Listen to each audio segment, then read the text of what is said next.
ಶ್ರೀ ದಿಂಗಾಲೇಶ್ವರ ಮಹಾಸ್ವಾಮಿಗಳವರು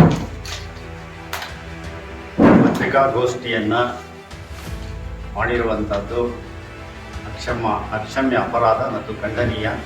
ಚುನಾವಣೆಗೆ ನಿಲ್ಲಲೇಬೇಕು ಅನ್ನುವಂಥ ಅವರ ಒಂದು ಅಪೇಕ್ಷೆ ಇದ್ದರೆ ಅವರು ಈ ಪತ್ರಿಕಾಗೋಷ್ಠಿಯನ್ನು ಸುಮಾರು 50 ಜನಗಳು ಸ್ವಾಮಿಗಳವರನ್ನು ಕರ್ಕೊಂಡು ಮಾಡಿರುವಂಥ ಪತ್ರಿಕಾಗೋಷ್ಠಿ ಇದೆಯಲ್ಲ, ಅವರು ಹುಬ್ಬಳ್ಳಿಯಲ್ಲಿ ಬೇಕಾದಷ್ಟು ಜಾಗ ಇತ್ತು, ಪ್ರೆಸ್ ಕ್ಲಬ್ ಇತ್ತು, ಬೇಕಾದಷ್ಟು ಕಲ್ಯಾಣ ಮಂಟಪಗಳಿತ್ತು ಮತ್ತು ಅವ್ರ ಮಠ ಇತ್ತು. ಅಲ್ಲಿ ಅವರು ಮಾಡಬೇಕೇ ವಿನಃ ಯಾವುದೋ ಮಠಕ್ಕೆ ಬಂದು ತಮ್ಮ ಸ್ವಾರ್ಥವನ್ನು ಸಾಧನೆ ಮಾಡಿಕೊಳ್ಳುವಂಥದ್ದು ಎಷ್ಟರ ಮಟ್ಟಿಗೆ ಸರಿ ಎನ್ನುವಂಥದ್ದನ್ನು ಈ ಸಂದರ್ಭದಲ್ಲಿ ನಾನು ಕೇಳಬೇಕಾಗ್ತದೆ. ಯಾಕಂತ ಹೇಳಿದರೆ ಅವರು ಪ್ರಹ್ಲಾದ್ ಜೋಶಿಯವರ ಬಗ್ಗೆ ಸುಮಾರು ಮಾತನಾಡಿರುವಂಥದ್ದು.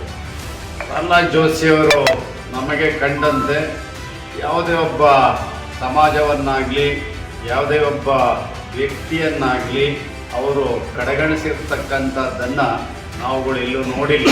ಯಾಕಂತೇಳಿದರೆ ಅವರು ಒಬ್ಬ ಪಾರ್ಲಿಮೆಂಟಿನ ಸಚಿವರಾಗಿ ದೇಶವನ್ನು ಪ್ರತಿನಿಧಿಸಿರ್ತಕ್ಕಂಥ ವ್ಯಕ್ತಿ.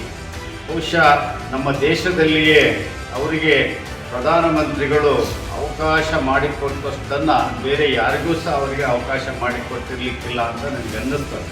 ಅದೇನೇ ಇದ್ದರೂ ಸಹ ಇಲ್ಲಿ ವೀರಶೈವರಿಗೆ ಪ್ರಾತಿನಿಧ್ಯವನ್ನು ನೀಡಿಲ್ಲ ಅನ್ನುವಂಥ ಮಾತನ್ನು ನಮ್ಮ ದಿಂಗಾಲೇಶ್ವರ ಮಹಾಸ್ವಾಮಿಗಳವರು ಹೇಳ್ತಾರೆ.